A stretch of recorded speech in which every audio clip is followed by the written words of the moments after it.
မင်္ဂလာပါရှင်ရန်ကုန်သူ Audio Channel ကကြိုဆိုပါရစေကျွန်မကတော့တင်ဆက်သူဇူလိုင်ပါဒီနေ့မှာတော့စာရေးဆရာကြီးပီမိုနင်းရဲ့အချစ်မှာဆိုတဲ့ဝတ္ထုတိုလေးကိုဖတ်ပြပေးသွားမှာဖြစ်ပါတယ် Hi everyone, welcome to Yandon 2 Audio. Don't forget to subscribe. အချစ်မှာမထွေးသည်စက်ခုံကိုမိကလမ်းမကိုငေးကြည့်တတ်မကြီးချလိုက်လေအမေကိုဒုက္ခိတလူမမာကြီးမရှိလျင်ဤဆက်ကိုအိမ်မော်ကတွန်းချပြီးလမ်းပေါ်၌တွာလာတုံ့ပြန်၍နေကြသောမော်တော်ကားမျိုးတစ်စီးနှင့်မြို့ကိုလှည့်ပတ်ကာထင်းသလိုပျော့ပျော့ကြီးနေလိုက်မှာပဲဟုတွေးလေယခုမှကမိခင်လူမမာနှင့်အမဖြစ်သူအတွက်ဤဆက်ကလေးကိုနင်းနေရသည်မှာ3 နှစ်ကျော်ကြာခဲ့လေပါမီ3ယောက်ဤတာဝန်ကိုတယောက်တည်းခံရလေရုပ်ရည်ချောမောလှပသူဖြစ်လေရာတစ်နှစ်6လမြတထေးကြောဒေါ်မြကြီးအိမ်သို့အဖော်အလှော်အဖြစ်နှင့်တွား၍နေုံမျှနှင့်ထိုကားမျိုးကိုစီးရသောကြောတယောက်၏အခြေအနေမျိုးကိုရနိုင်ကြောင်းကောင်းစွာသိလေတထေးကြောဒေါ်မြကြီးကလည်းမထွေးကိုလွန်စွာချစ်ခင်သနာသဖြင့်အဆက်အနွယ်များစွာရှိသောမိမိအစွမ်းကိုအားပြုကာမထွေးအားအ ਨੇ ဆုံးဘီလက်သား ICS ကြောဖြစ်အောင်ပင်မတက်နိုင်စေကမူ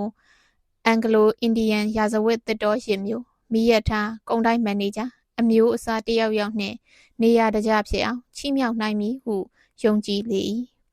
မထွေး၏ရုပ်ရည်ကိုထောက်လိုက်လျင်လည်းတထေးကြောကြီးမှာထိုအရေးမျိုး၌မိမိဩဇာတကိုးကိုအစွမ်းကုန်သုံးရန်လိုမည်မဟုတ်ပေသို့တော်လည်းတထေးကြောတော်မြကြီးမှာကလားတထေးကြောကြီးဖြစ်ရာ၎င်းကလားတထေးကြီးမှာအင်္ဂလိပ်အဝတ်အစားအင်္ဂလိပ်အနေမျိုးနှင့်နေသူဖြစ်ရာက Mrs. Stevenson ဟုခေါ်သောနာမည်ကိုရသဖြင့်ဘီလက်သားတထေးကြောကြီးဟုလင်းယောက်ျားတထေးကြီးကိုမမြင်ရသူများကမှတ်ထင်ကြလေမထွေးကိုယ်တိုင်ကလည်းထို့အတူမှတ်ထင်လေဒေါ်မြကြီးနှင့်သိခြင်းမှာဘော်လီချုပ်၍ပေးရမှစခြင်းဖြစ်လေ Mrs. Stevenson သည်မထွေးနှင့်သိကြတဲ့ကတူမကလေးသဖွယ်စိတ်ဝဲပိုက်ခါမိမိကဲ့သို့ဖြစ်စေခြင်းသောစေတနာရှိသဖြင့်တူမရဲ့အတော်အိမ်မှာတူမသားချင်းလိုတစ်နှစ်6လလာပြီးနေမယ်ဆိုရင်တူမလိုယုံမျိုးအဖိုးတန်ပေါ်ဟူသောစကားကိုမကြတွေ့တိုင်းလိုပြောလေသို့တော်လေအမဖြစ်သူမှာချက်ပြုတ်လျှော်ဖို့မှတပါတစုံတရာကိုမှမသိနားမလဲသဖြင့်လူမမာမိခင်ကို၎င်းနှင့်စိတ်ချ၍မထားရနိုင်သည့်အတွက်အောင်၍နေရခြင်းဖြစ်လေသို့ဖြစ်လေရာဘာကိုမှပင်ပန်းမလုပ်ရပဲလောကစည်းစိမ်ဖြစ်သောကာစီကအာကြီးခံ၍နေကြသောမိမပြိုတွေကိုကြည်ကမိမိပင်ပန်းဆင်းရဲသောကံကြမ္မာကိုသာအပြစ်တင်၍နေရရှာလေသည်တနေ့တ၌တထေးကြောကြီးသည်မထွေးထံရောက်လာပြီးလျင်ပိုးတွန်လုံးကြီးတစ်ထဲကိုအချုပ်ခိုင်းရင်တူမရဲ့အတော်ပြင်းလွန်းလို့တနင်္ဂနွေ2 ပတ်လောက်လိုက်စမ်းပါလားတူမအမေနဲ့အမအတွက်စရိတ်ငွေကြီးတစ်လစာလောက်တော့အတော်ပေးနိုင်ပါတယ်အတော့မှလည်းလက်ဝဲလက်စားပစ္စည်းအပြင်ငွေသားတော့များထားလိမ့်မရှိဘူးအခုတော့နှစ်သက်ကူးပွဲအတွက်အတော်ဝဲခြင်းချမ်းကျင်တာများဝဲဖို့တထေးမင်းကငွေ300တရေစာဖို့ပေးတာနဲ့အစိတ်30လောက်တော့မျှနိုင်ပါတယ်စိတ်ချရရောမဟုတ်လားဟုပြောလေမထွေးမှာ3 နှစ်ကျော်ဤဆက်ခုံပေါ်မှသာနေခဲ့ရသည်ဖြစ်ရာအားလက်ခွင့်ကလေးရသည်ကို၎င်းတထေးကြောကြီးနှင့်လိုက်၍နေရမည်နေရမှာတာယာသောခြံကြီးဖြစ်သည်ကိုသိရသဖြင့်တကြောင်ပျော်စရာကောင်းမှာပဲသဘောရလေသို့တော်လေငွေကြေးအတွက်စိတ်ချရရုံနှင့်မိခင်လူမမာကိုစွန့်၍မသွားနိုင်မေအမတန်လိုက်ချင်တာပဲတထေးကြောရဲ့နှုတ်ပေမဲ့ကျမအမကြီးကဘာမှနားမလဲဘူးမတော်တဆလူမမာမှာတခုခုဖြစ်မှစိုးတာပဲအိုးဒါအတွက်လည်းပူစရာမရှိပါဘူးအတော်တို့အမြဲသုံးတဲ့ဆရာဝန်ကြီးဒေါက်တာဘာသိန်းရှိပါတယ်အရေးကြီးလို့မက်ကျင်လာခေါ်ရင်ဂယုစိုက်ဖို့အတော်မှားခဲ့ပါမယ်မက်ကျင်ကိုသာတည်တည်ချာချာပြောထားခဲ့ဖို့လိုတာပဲဒီလိုဖြင့်အတိုင်းထက်အလွန်ပေါ့တထေးကြော်ရဲ့အတော့ချံကဗမာလဲတာယာဝရီဘက်မှာတထေးမင်းလဲစင်3 ကောင်ဟိုမှာပျောက်နေတဲ့ကြားလို့သွားတာတလနီးနီးကြာပြီးအခုလိုက်ခဲ့ရမယ်လို့မှားလိုက်တာနဲ့အတော်လဲခြံကြီးထဲမှာတယောက်တည်းဆိုရင်6 ကက်ကြီးဖြစ်နေမှာပဲတူမဘာမှမယူခဲ့နဲ့အဝတ်အစားတောင်မပိုင်ကိစ္စမရှိဘူးအတော့မှနောက်တနေ့မထွေးဤအိမ်ရှိသို့ကြီးမားခန့်ညားသောကားနီကြီးတစ်စီးရောက်၍လာလေမထွေးလဲတရေတစ်တာကလေးကိုဆွဲကိုင်းလျက်ဒရိုင်ဘာဖြစ်သူအတင့်ဖွင့်၍ပေးသောတကားဖြင့် ကားပေါ်သို့ရောက်သွားပြီးလျှင်အလွန်အကျူအထူးသစ်လွင်လှပနူးညံ့သိမ်မွေ့လှသောပိုးဖဲကလေးပါမိအုံများ၏အကြားသို့ရောက်၍သွားလေ၏။အော်ဘာမှမလုပ်ရသူများမှာတော့စီစိန်လွန်စွာကြီးပါကလားဟုတွေးမိလေ၏။ကာကြီးသည်အတန်မထွက်မြေပေါ်မှသွားရသည်နှင့်မတူအထူးညင်သာသဖြင့်လေရင်မြန်ကိုစီးရသည်ဟုမှတ်ထင်ရလေ၏။မကြာမီတထေးကတော်ကြီးအိမ်သို့ရောက်လေရာထို့နောက်တအောင်လောက်ကြားလျင်ပြည်လမ်းမကြီးသို့ရောက်လေ၏။မထွေးမှာလောကစီစိန်ဆိုတာဒါကိုဟုစဉ်းစားလေ၏။အကြောင်းမူကားနနက်စာကိုတူရီနှင့်အောင်ကားပေါ်၌စား၍သွားကြရလေရာငိန်ရှက်ဖွယ်ရသောအကျော်လှော်တို့နှင့်အချို့အချင်းတို့အပြင်တထေးကတော်ကြီးကမရမကတိုက်တွန်းသဖြင့်ပွတ်တဝိုင်းခွက်ကလေးတစ်ခွက်ကိုလည်းတောက်ရလေရာနနက်ခင်းလေးပြေကလေးကအေးအေးစားစရာတွေကမွေမွေအသွေးကိုကလိသောဝိုင်းကလေးကထွထွေးနွေ့နွေ့မှုအဘဲအခါမှမျှမတွေ့ရဘူးသောစီစိန်ကိုခံစားရလေ၏ချိုချင်းခဲပွဲတည်တည်များမှလည်းမြင်ယုံသာမြင်ရအဘဲအခါမျှဝဝလင်းလင်းနှက်ခမ်းမှမတင်ရဘူးသောအသီးများဖြစ်ကြလေ၏ကားကြီးမှာအမြန်ကြီးမသွားစီး၍ညိမ့်ယုံကလေးမျှသွားလေ၏မထွေးမှာတကယ်မဟုတ်တွေးခေါ်အိမ်မက်နေသလိုဖြစ်၍နေလေသည်ထိုနေ့မောမလွယ်မီတာယာဝတီမြို့အနီးရိတ်ငိမ်သားရသောခြံကြီးအတွင်တစ်ဖက်တစ်ချက်ပန်းချုံတွေညှက်လျက်အကိုင်းအခက်တို့ဖြင့်ကား၏အမိုးကိုတုတ်တင်လှဲသို့သောတစ်ပင်တို့၏အကြားဖြူ၍နေသောကြောက်လန့်တစ်လျှောက်ခမ်းနားသောတိုက်ခန်းအင်ကြီး၏စင်ဝင်အောက်သို့ရောက်သွားလေ၏သို့ရောက်သွားရာပထမတွေ့ရသောတရံမှာဖကုံညင်းကြီးထိုင်၍နေသလိုကျိန်ကလတ်ထိုင်ကြီးတစ်ခုပေါ်၌နောက်သို့ခက်လန်းလန်းထိုင်လျက်မထွေးကိုကြည့်၍နေသောကလားမဲဘိုက်ဘူးမစ္စတာစတီဗင်စင်ကြီးဖြစ်လေရာတထေးကတော်မှာညိုကြောလုံးကြီးပေါက်လာတထေးကြီးကတော့တရေကြီးမျှမကပုံမို၍ကြောက်မက်ဖွယ်ကောင်းလာပါကလားအော်ဒုက္ခတထေးကတော်ကြီးရဲ့ခံရတဲ့စီးစိမ်ဟာဒီဟာကြီးစီးစိမ်ပါကလားနော်ဟုတွေးကတထေးကတော်ကြီးကိုချက်ချင်းတနာမိလေဓာမကြီးမျိုးနဲ့ခံရတဲ့စီးစိမ်ဟာအမတန်းမှမသက်မသားမချိတရီခံရတဲ့စီးစိမ်မျိုးဖြစ်မှာပါကလားဟုတွေးမိလေတထေးကြီးမှာမျက်နှာ၌လဲဝီစကီဘူးဘရန်ဒီငုံရှမ်ပိန်သည်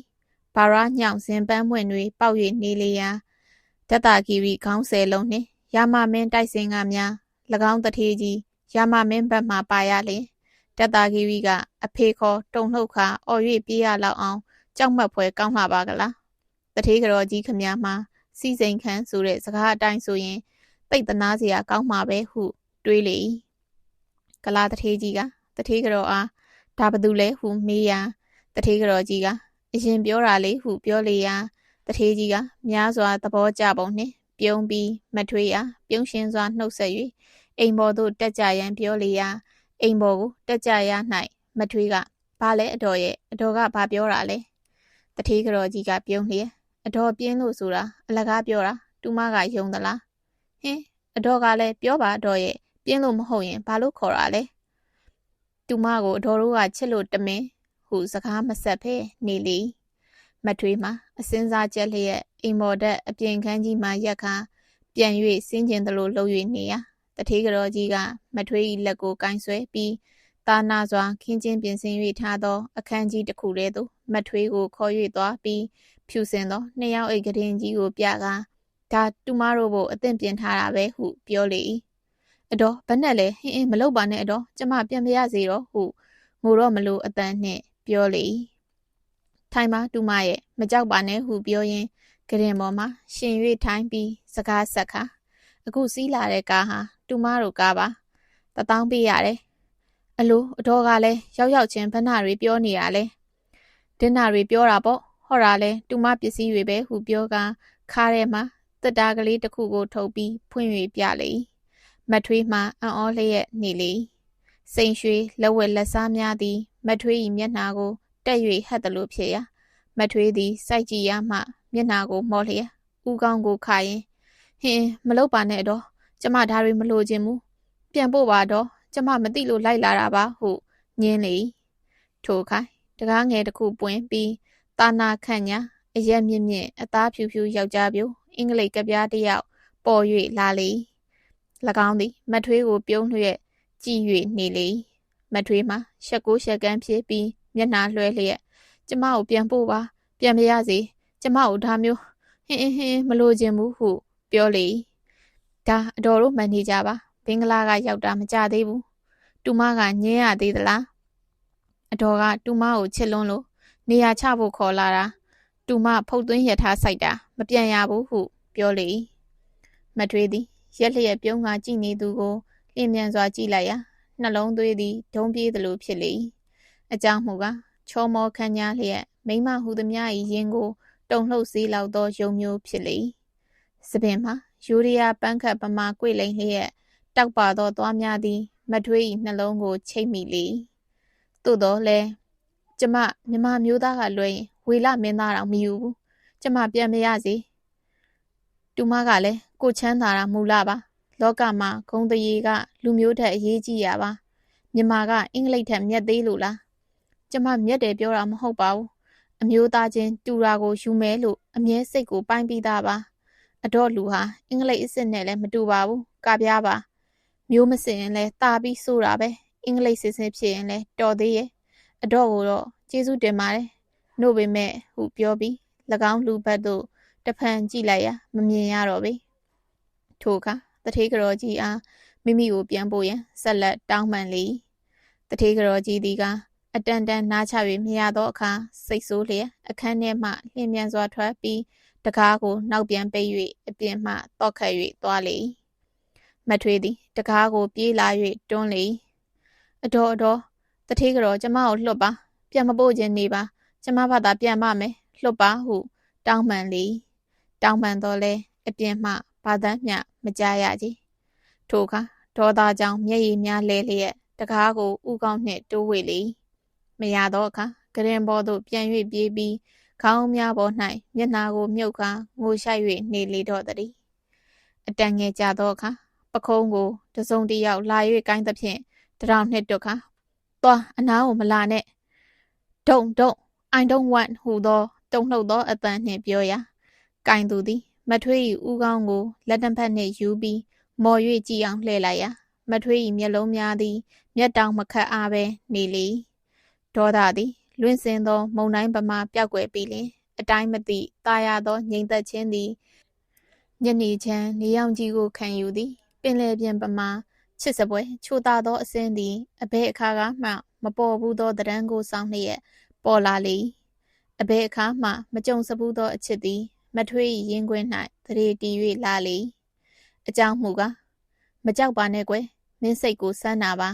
ကျုပ်တထေးကတော်ကြီးရဲ့တူအရင်မြမလူမျိုးအစ်စ်ပါအခုမှဘီလက်ကပြန်လာတာပါဟုပြောသောယောက်ျားပြို၏အတန်နှင့်မျက်နှာထားသည်မထွေး၏တသက်မှတစ်ကြိမ်တစ်ခါမှမမြင်ရမကြားရအတိုင်းမသိကြက်တရေရှိလာပေသည်ရှင်ကိုရွှေဘဆိုတာလားဟုမထွေးကမေးလေရာယောက်ျားပြိုကအစ်စ်ပါပဲနှမရဲ့နှမအကြောင်းကိုအတော်ကရုပ်လှအကြောင်းသာပြောပါတယ်အခုလိုအဖိုးတန်တဲ့စိတ်ရှိကြောင်းအခုမှသိရလို့မသိသူတစုံတစ်ယောက်ရဲ့လက်ရောက်သွားမှာအမတန်ဆိုးတဲ့အတွက်အမြဲစောင့်ရှောက်ဖို့အခွင့်ကိုရမယ်ဆိုရင်ကဘာပေါ်မှာဒီစရာတက်ကန်ထူးသူရှိမှာမဟုတ်ဘူးလို့ထင်ပါတယ်နှမရဲ့မျော်လင့်သူရဲ့ကံကြမ္မာဟာနှမရဲ့လက်ခုပ်ထဲမှာရှိတော့တာပါပဲဟုပြောရင်ဒူးတစ်ဖက်ထောက်ခါမထွေးဤဒူးများကိုလက်တစ်ဖက်နှင့်တိမ့်ဖက်လိုက်လေရာမထွေးသည်၎င်း၏မျက်နှာကိုစင်စင်ဆာဆာကြည့်၍နေရမှာမှိုင်းညိုသောကောင်းကင်မှာနေချီအောင်ဝင်ပြီးလာပြီးလင်မယုံမကြည်သလိုပြုံး၍နေလေသည်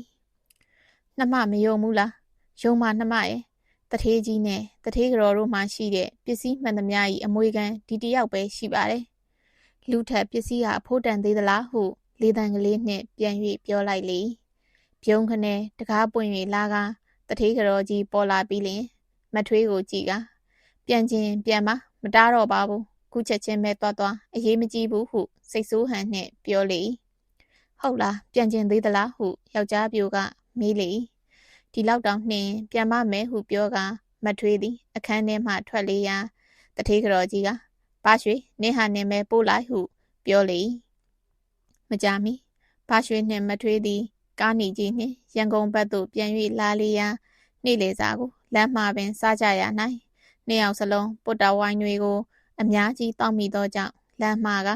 ငဖြူကလေးကွန်းညံကြီးတစ်ခုတည်းသို့ရောက်၍သွားကြပြီးနောက်တစ်နေ့မှရန်ကုန်သို့ နှစ်ယောက်သားပြန်၍ယောက်ျားလီတော်သည်နာဆင်ပေးရဲ့အတွက်ကျေးဇူးတင်ပါတယ်ဇလန်းလေးကိုကြိုက်နှစ်သက်တဲ့ဆိုရင်တော့ like and subscribe လေးလုပ်သွားပေးပါအောင်နော်အားလုံးပဲဘိုင်ဘိုင်ပါ